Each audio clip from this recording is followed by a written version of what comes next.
All right. Welcome to the first episode of the Modernizing Managed Security podcast, where we talk about the impact of AI on MSPs and MSSPs. Our guest today is Garrett. Garrett, how are you doing today, man? Living a dream, man. How are you? I am okay. I am okay. It has been a rough week for me. I don't know what's been going on. This week has personally been crazy for me, both work-wise, personal-wise. Like, I'm just happy to be able to be here and record this podcast with you. There we go. It's got to be daylight savings. It's got to it, be. that you know what's funny? I totally forgot about that. That's how crazy this week is. And what's funny is that I didn't realize this, but today's Friday the 13th as well. I also found out that this is the second of this year, Friday the 13th. So I don't know, if that's a omen or anything. Definitely kind of spooky. Because I was like, should we do it? Should we record today? But I'm like, I follow the mantra of if it gives you a more interesting story, follow that path. And I was like, Right. if we want to record on Friday the 13th, let's do it. Let's do it. Exactly that. Might as well. Might as well. I like it. Perfect, man. So yeah, if you don't mind, can you give the audience a little bit background on yourself? Yeah, so just starting with current, I work at Apollo Information Systems. I've been there a little over 3 years now. I started within engineering and moved my way over into the advisory side of things. Mhm. Have been busy, have been getting my hands into a lot of good things. Before that, I worked at the Pennsylvania Bar Association. Really awesome, unique situation there where the director was really awesome.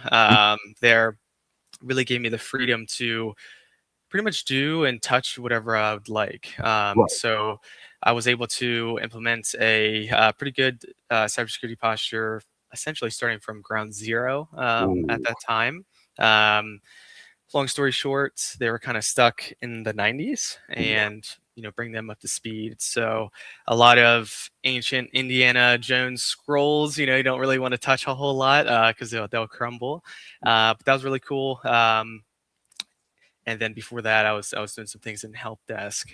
So my lead up of my career so far has been quite technical, Mhm. and then moving into advisory currently, I actually enjoyed that my further background is more technical because I can relate more on the advisory side of things, understand that much further, Right.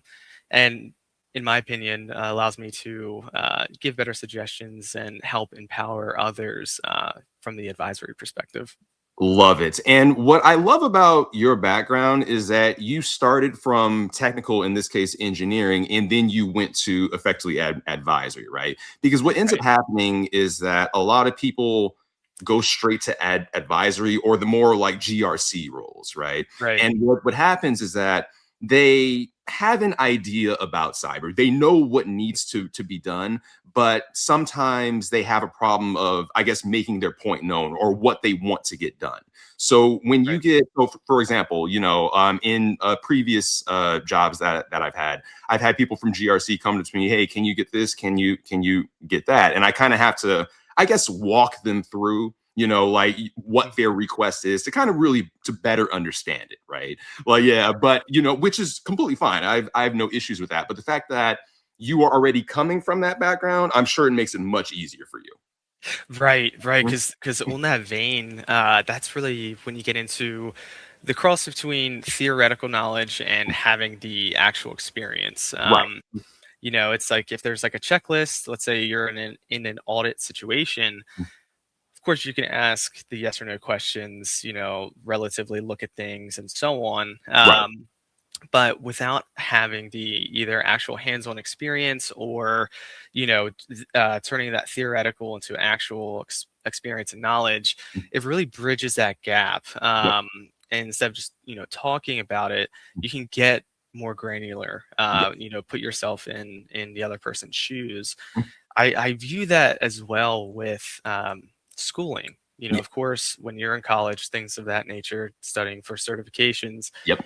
it's proving that you have that theoretical knowledge, but the true king is the actual experience. You've been in the trenches, you've Right. were put in a situation of trial by fire, sharpened your axe, day in day out type of situation, and that's really where you really do grow. Yeah. If you're doing well in school, that's one thing, but try to view them as two different animals, per se. Yeah. Of course, putting them both together is wonderful, but especially earlier in your career, trying to bridge that gap as soon as you can. Right. And I'm not saying you have to go technical to something not quite as technical, Yeah. but it's really up to what your goals are, and aspirations. So And that's ultimately what it comes down to, what you want to do, right? Because yeah. what ends up happening is that so I don't know if I have like a grudge against cybersecurity boot camps or anything. Like, I think they're very necessary. But what ends up happening is that they teach you these boot camps. They teach you all of the cyber knowledge up front, but you don't get any of the background behind that. So what I mean is that you'll learn about vulnerability management. You'll learn about EDR, seams, right? Like collecting all your data into one place. But then they'll be like, oh, you'll ask them, oh, can you what does DNS stand for? And then they'll kind of just be like, oh, I have no idea what you're talking about. So Right. everything about cyber, but it's like when you start to get more into those sysadmin weeds, that's when things get kind of dicey, right? Like, yeah. So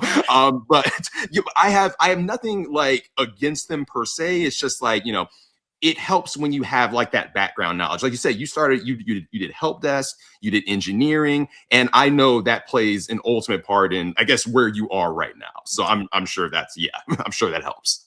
Exactly that.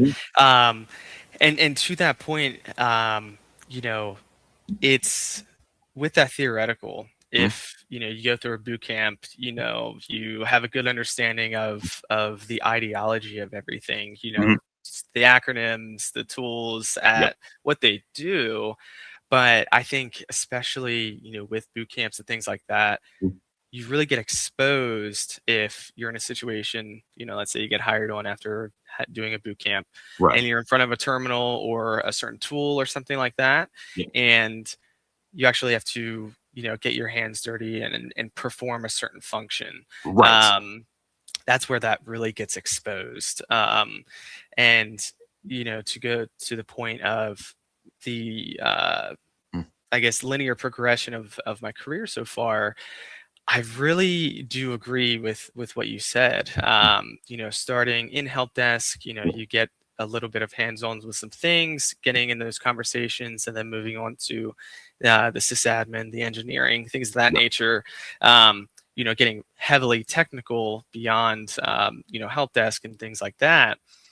Which like I said before, when you're talking to individuals in an assessment or like an audit or something like that, you can relate that much further, have some war stories, things like that, but also curate suggestions and really understand, what you're recommending. You Yes. could Mm. you could have that hindsight of level of effort, Right. duration of projects, things like that. Yeah.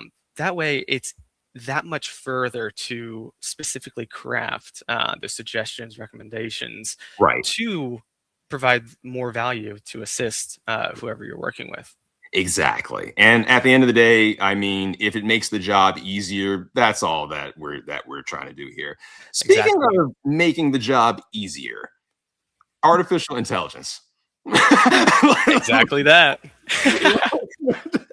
let's start going in that direction, right? So first, let me ask you this. So in your experience for MSPs, what are 2 to 3 of the main issues that you have personally seen with MSPs? And it doesn't have to be AI related yet. I just want to know about the issues that you have come across. Yeah, yeah. Mhm. So, the some of the things that instantly come to mind is, the basics, having documentation in place, and some of the, not so, sexy, fancy things in place. Just going back to the basics, the drawing board. Having that solid foundation. Yep. Some people are a little bit too eager, to move forward. They may have the budget and want to spend it or have to spend it in a certain time frame and so on. Um, some other things is the gap in experience, kind of going back to the theoretical, fresh out of college Right. versus a seasoned vet. Yep. And some other things would be really getting into the scoping. Not, if you're at one of these MSP, MSSP, typically you have multiple clients, Right. and of those clients, you could have an organization of 50 people or 500, and give or take on those numbers. Right. But with that comes different needs depending on the size. So those are some of those areas that are really shown, in that type of environment of working for MSP, MSSP. Fair enough. Like, yeah. So for me, the most interesting part is I guess, the context switching. And what I mean by that is MSSPs, they manage multiple clients, right? So like you said, some organizations can be 50, others can be 500, right? How hard is it to context switch between those? Because and the reason why that I asked is for the audience, I mainly come from large companies, right? Like, I work with effectively one company at any given time. So Right, that's right. that's where my background is. So when it comes to managing multiple ones, do you feel that AI can help there in any form? I'm curious. Like, in your Yeah, opinion. yeah, of course. It definitely can. Mhm. So, looking at that spectrum, starting with like the lower end, Mhm. typically, of course, depending what sector you're in and some other factors. Right. But typically, if you're in a smaller company, the individuals that you're working with, if it's like the IT team and so on, they wear multiple hats. Right. So, there's more asked of them, Yeah. given, lower budgets. So you're kind of, forced into a situation like that. Right. As well as, of 50 people, more than likely, you have like one or two individuals in IT that, can generally support, more of that rest of that organization. Right. Right. Whereas if you go to the other side, that's where it gets more, granular with the departments, things Yeah. like that. You have, an IT department, Yeah.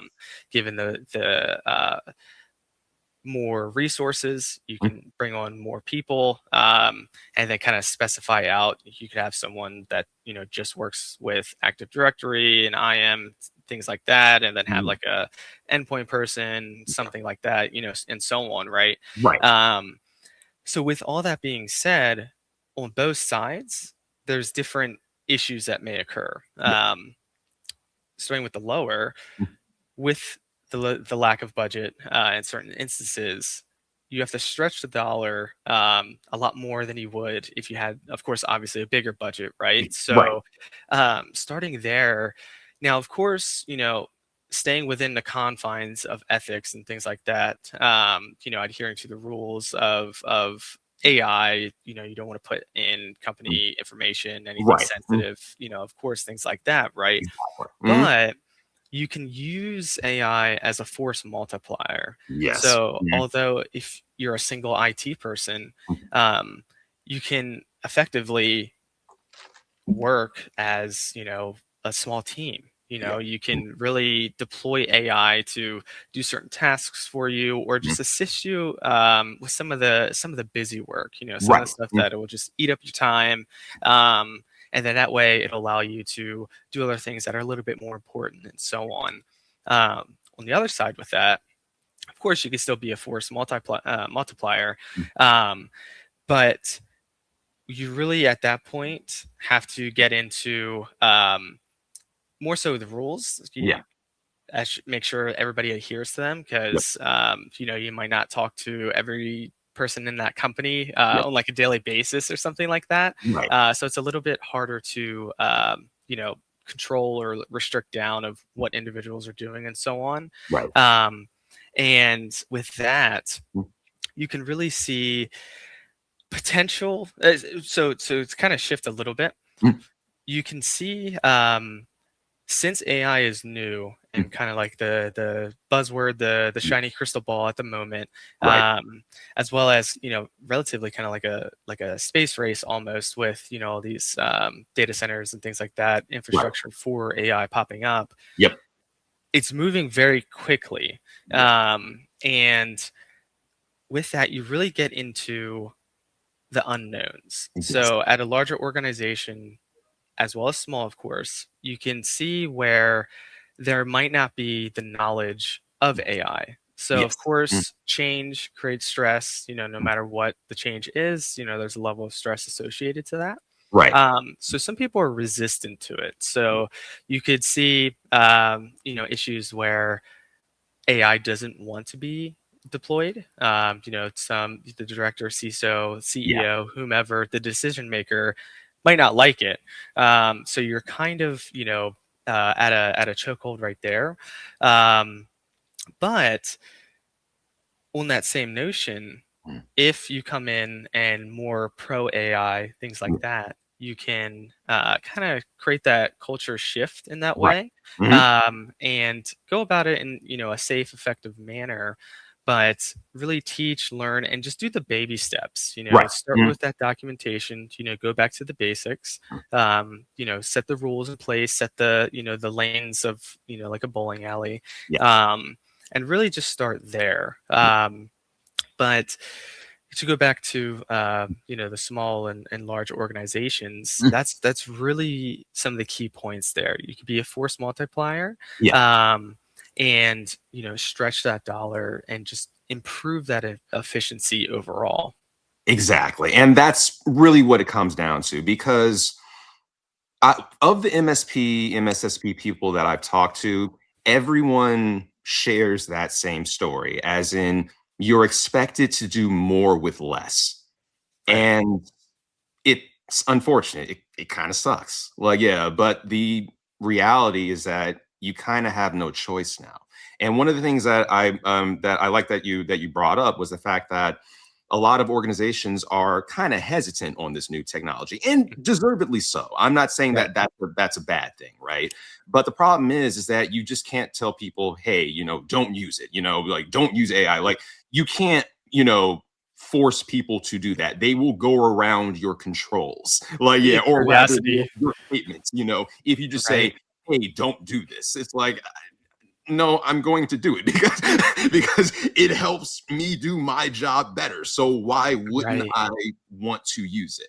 And one of the other things you brought up automation as well. I know that even some companies are kind of hesitant towards hesitant towards automation because and I have no idea why that's the case. I mean, I have an idea because it's like, oh, is I don't know if there's going to be human insight and what if something goes wrong and all this other stuff.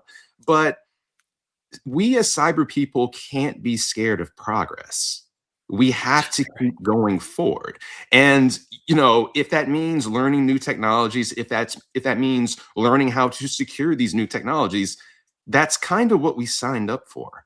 And Right. it Right. really bothers me when I hear about, organizations saying, oh, we're just not going to do it, right? Like, okay, then you're probably going to be left behind, especially when you're trying to hire new talent, especially like, when the new talent comes into the market, they're all going to have AI experience. I was just talking to an MSP owner whose son goes to college, and there's a class there that teaches them prompting, like how Oh, to craft wow. prompts. I did No when way. he told me that, I was amazed. I was like, they're already teaching courses on this, right? Like, yeah, Wow. I didn't know that. yeah. Your expression, how you're reacting right now is exactly how I reacted. They are teaching prompt Right. how to craft an effective prompt to get the AI to give you the correct answer that you're expecting, right? And that is Wow. insane to me. Like, yeah, Yeah. Yeah. I'm sorry. Go on. No way. I know you want to react to that. Yeah, no, that's just wild. Yes. Mm, I mean, mm, to your point with adapting to change, mm, that's a perfect example of that. mm, Um, because that's the other thing, to some of your points, mm. the way that for me personally, that I'm viewing AI. Mm. First, it's here to stay. Yes. It's not going to go away. Right. Um, and with that, I view it as some of the pillars, right? Right. So, most recent before this was cloud. There was a huge cloud initiative, which is still here. Yep. Still very apparent. Yes. Obviously, that's not going away. Nope. And then even further before that, with the dot-com boom, and when the internet and all this was created, some people were like, oh, it's just a fad, it's gonna fizzle out, and da da da da. Right. Well, look, here we are. We're literally doing this on technology over the Right. internet, so on and so forth, right? Yeah. um, so with that, of course, kind of with what I was saying with change creating stress, Mm. as these, CISOs, directors, decision makers, they're already constantly under stress. Right. So, I could definitely see why they, are a little bit more hesitant to, either make another decision or, uh, increase the probability of accepting on more stress. So Yeah. I could see that. Mm. I think the biggest thing for that is, again, just start at the basics. Yeah. Just do the baby steps. Mm. Do what you're comfortable with. Yeah. Just go one foot at a time. Yep. You don't have to go full speed or anything like that. Um, but dissect it and just take the pieces that you like, and all the efficiencies out of it, and then Yeah. you can leave the rest. You don't have to do everything, Right. um, but just pick and choose, right? Mm. um, but yeah, with that, Mm. it's I think when the shiny crystal ball gets a little bit duller, Yeah. we'll then kind of see, some individuals kind of, slowing down on it in the way of that decision making. Mhm. Um, so we could see that, like, I think what will also really help is when regulation really comes down. Yes. I know with like Colorado, and I want to say it was Texas. Mm. They're doing some big things at the state level Yep. with regulation for AI. Of Right. course, outside of the U.S. and EU, they're a lot stricter than we have currently. Yeah. Right. It's Mhm. kind of the wild west Mhm. right now, Yeah. in America and everything. But and that comes, with the pros and cons, Mm. right? And with that, some of the cons being, Mm.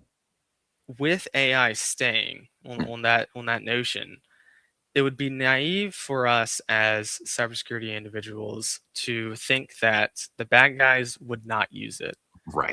That's Mm. just, they're obviously going to do that, right? Yeah. Um, so as attacks get more sophisticated, things that we haven't seen before, come into play.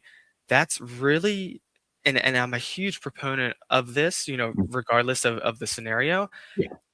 The basics are so crucial than than the shiny new object, Right. because if you have the documentation in place, you have the basics, EDR tooling, what you can afford with your resources. If you have that little nest egg, right, and you really Mhm. pump into that and mature that, of course, then you can branch off into some other shiny things, right? Yeah. But that is your best probability, to stay safe, because at the end of the day, we know that our goal is to minimize risk Yeah. as best as possible. Right. We don't live in a perfect world. It will never Nope. be 0%.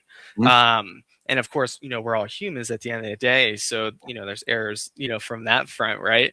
Um, but it's just, decreasing that chance or probability Mm. as best as you can, um, especially as, attacks and the bad guys really utilizing AI as well.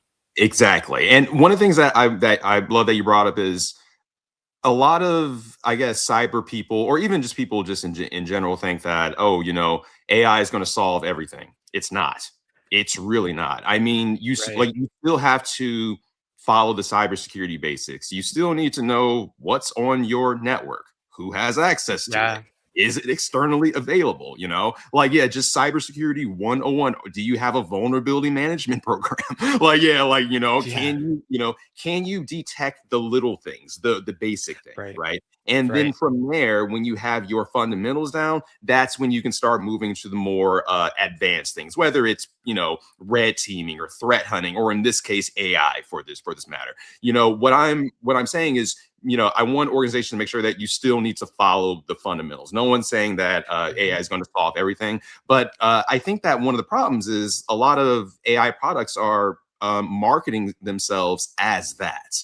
Like, hey, Yeah. like, yeah, we want to replace everything in your environment with an agent, and it's just going to work. It's like, no, it's not. Like, you have Yeah. no idea what my environment is. I mean, I get the technology's cool. I genuinely believe that it is cool, but it still has to understand the attack surface. It still has to understand the context of my business, or for an MSSP's case, the various clients. You still have to cover those basics, right? Or at least understand Yeah. what that environment is. So that's I have a grudge against AI marketing. I really do. There's like, I really do. I bought a toothbrush about 2 years ago, 3 years ago. I told the story on another podcast, and it says that it was AI powered. My toothbrush. It was powered by Oh, AI. no And way. yeah, I'm serious. Like, yeah, and I'm looking at the product, and I'm kind of like, okay, what data were you training off of? Like, yeah, as in, like, are you Yeah. are you timing me? Are you seeing how much I'm going up and down on my gums? Like, Right. I'm Right. trying to figure out, like, what are you marketing it like this for, right? Like, yeah, like, Exactly. yeah, it's one of my pet peeves, one of my new pet peeves, which I have a lot of them, but that is definitely my Yeah. new. Right. Right. Yeah. No, exactly that. It's, you know, at this point in time, of course, we can't tell the future, Right. what it's going to look like 10, Mhm. 20, 30, 5 years, even a year Right. from now, right?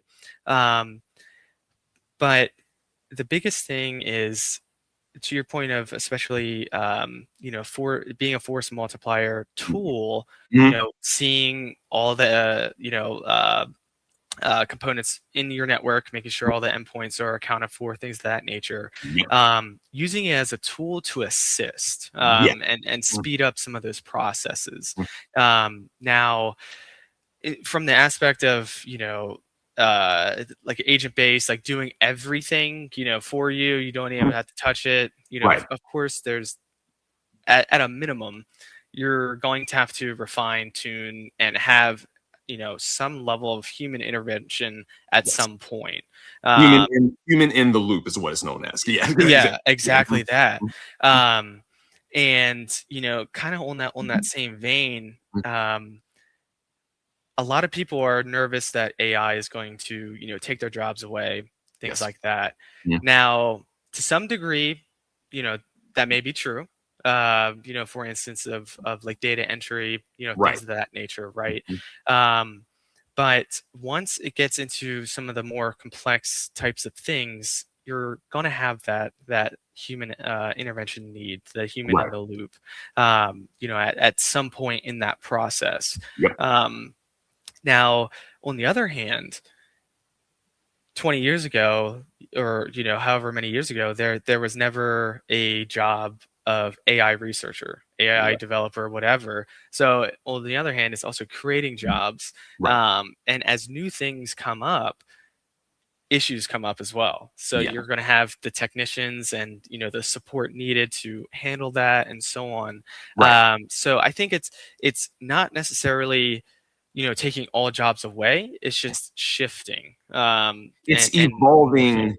It's evolving the job effectively. Right. Like, because for me, I mean, I'm of the mindset that I don't think I want to do the same thing for 30 years. Like, I Right. want Right. things to progress, right? Like, yeah, I mean, in theory, it sounds cool, kind of just go on and do the same thing every day. But it's like, you kind of want to progress too. Technology changes. It comes Yeah. with the territory, especially Hmm. for tech, especially Yeah. for tech. I mean, you can't avoid that, right? Let me ask you this though, Garrett. So Mhm. in an ideal world, what would you like AI to do? Let's just say that it's omniscient, it can do anything that you would want it to do. What would you like it to do in order to make your day easier?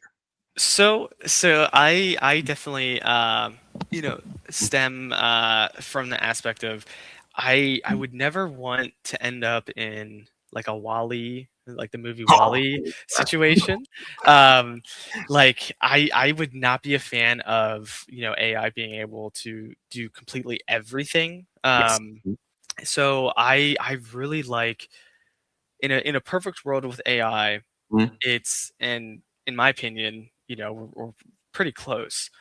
Being that force multiplier, Yeah. because at the end of the day, humans need purpose. You know what I Yes. mean? So Yes, you do. if everything's done for us, it's going to get boring very quickly, and things will collapse. Yep. Um, so having it be I guess advance, of course, further Mhm. to improve the force multiplier aspect, right? Yep. Having it, with the regulation and learning about it more, Mhm. how to better tune that, how Yeah. how can it help us better, um, and with like MSPs and MSSPs, that'll be a great tool, right? Mhm. Because with that change, of course, in tech and cybersecurity, Mhm. change is, that's not foreign to anyone in that. It's constantly changing, constantly evolving, as it should be, because the bad guys are constantly evolving, constantly changing. And also, at the end of the day, no one knows everything. You know what I mean? Like you can know a little bit about a lot, or just know a lot about one specific niche criteria. Right. Um, but at the end of the day, if it's a certification or different sector or tool or what have you, you'll still Mhm. have to learn. So that Right. idea of constantly changing um, is just never going to go away. Yeah. But with AI, you can learn from it. Mhm. Of course, at this point, always, vet and don't solely rely on AI or anything like Right. that. Mhm. But, you could use it as a piece of the pie of learning, as well as with things like, I am not a English major by any means. So Mhm. like a grammar check, you know what I mean? Like is this, sentence perfectly with, commas and everything like that? That's quite helpful there too. Right. Um, but it's kind of on the same vein of constantly changing Yep. in the environment of working for an MSP, Mhm. MSSP. You see change all the time. One day you could be working with a client that's, smaller, different sector, something like that, different compliance frameworks and so on. Mhm. The next day you're working with, a company that's 3x the size of the one before, Yep. different everything, right? So that's where, in that environment, you get used to change really fast. Right. And with that change, you can leverage AI to assist you, Yeah. make things a little bit more efficient. That way you can have more information at your disposal, and processes that are a little bit quicker at your disposal. So then you can, go back to that human element, Yeah. make better decisions, Right. better suggestions, no matter what clientele that you may have. It kind of bridges that gap of fear almost. Yeah. I think Mhm. that's where it'll really shine. Mhm. And in a perfect world, once that's fully tuned, regulated, and so on, um, I think that would be best case.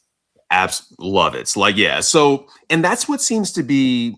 the trend that I'm noticing too for MSSPs, and that they want assistance, right? We're not, Right. they don't want to be completely removed from the loop, right? Let's say that you have some type of EDR event in Sentinel One, CrowdStrike, whatever, right? And it gets fired off, and if I don't have an AI, I have to log in. I have to see, what the actual alert is, what caused it. Is it some random PowerShell script, or is it something that's actually actionable, right? Like, yeah. Right. Right. And what I would like, yeah, and what it seems for what MSPs and would like as well, is for the AI to pretty much do all that triage work. Hey, Yeah. Yeah.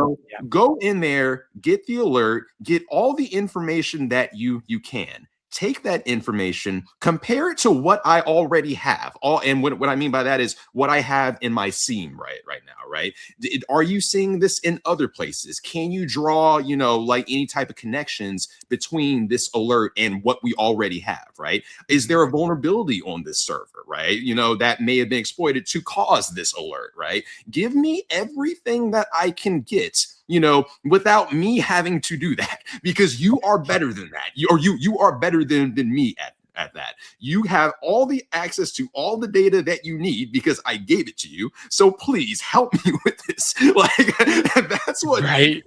that's what it seems that MSPs and MSSPs want. It's just, hey, give me that assistance, man. Like, yeah, just that's all I'm asking for. I still want to be involved, but just do all the grunt work, do all that stuff that I don't Right. really want to do, so that it makes my life easier. Oh, and also, give me suggestions. Like, yeah, what should I do next, right?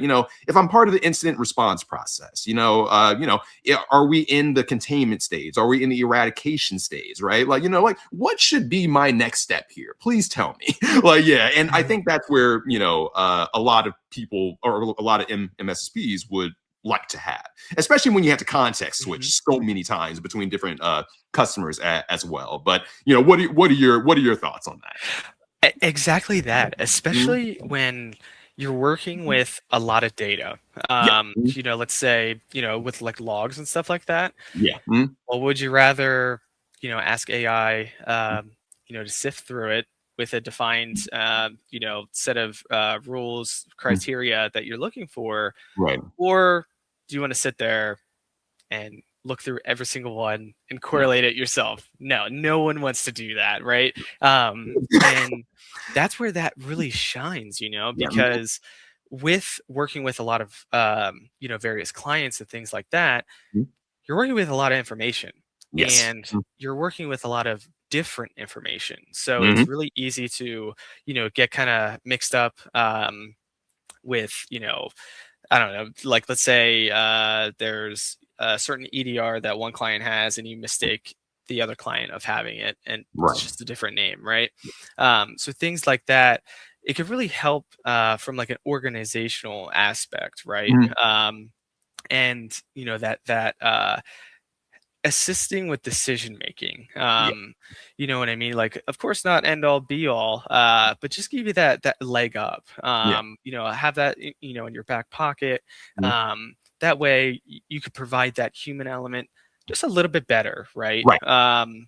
It's kind of with what you were saying with like the containment and things of Mhm. that nature. Mhm. Um, did you miss any steps? Like, is there any pieces that you just forgot? You Yeah. might be, on an IR working, super long days, you're fatigued, the coffee's really not working.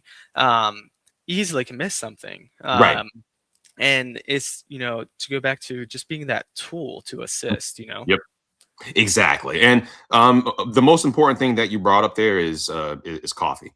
Like, yeah, Of course. Of that's the course. most important thing.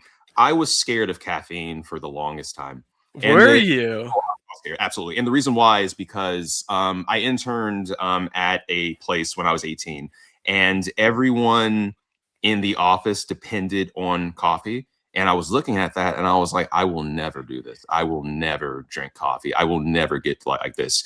18 or so years later, I mean, here I am, man. Like, yeah, Yeah, it'll get you at some point. It'll get you. It's inevitable. it's inevitable. Like, yeah, like, you know, run from it all you want. I'm coming. I'm going to be like, Yeah, exactly. Yeah, no, exactly. And you know, um, honestly, coffee is the best thing ever created. So yes, I can't blame you. I don't fault you by any means. I'm surprised it took that long to catch up to you. it did. But on that same vein, you know, as humans, of course, we get tired. We can't work 24/7. Things come up. Right. So that's another kind of area where I think AI can shine. Yep. Doesn't really need to take a break, and it doesn't really have well, it doesn't have emotions. It's not sentient yet, Yes. um, but it doesn't have like a life event of any kind or anything like that, right? So I could see that aspect shining. You could have it running a task all throughout the day, all throughout the night, Yep. to assist. And yeah, that's where we're not machines. Humans are human, right? So to kind of bridge that gap a little bit, yeah. And to end this off, like, I completely agree. You know, it should work alongside us. It should assist Right. in what we're doing, right? It should be doing the things that we can't do or we don't want to do. And that's the Right. whole point. That's where the value really shines. Garrett, is there anything else that you want to leave the audience before we end for today? I think that's everything. Mhm. I guess is kind of some words. Just always be open to anything, Mhm. from the aspect of just staying curious. Right. Try to evolve and grow. Because as everyone, if everyone were to adopt that, we can just be better overall, Mhm. and that helps all of us. So especially with AI, Yep. use it as a tool, let it assist you Mhm. in ways that are useful to you, Yeah. and don't shy away from adventure. Love it. Thank you so much for coming on, Garrett. Love this Thank conversation. you. Like, Likewise. and audience, like, yeah, I will catch you guys on the next episode. Thanks so much for watching. I'll see you next time.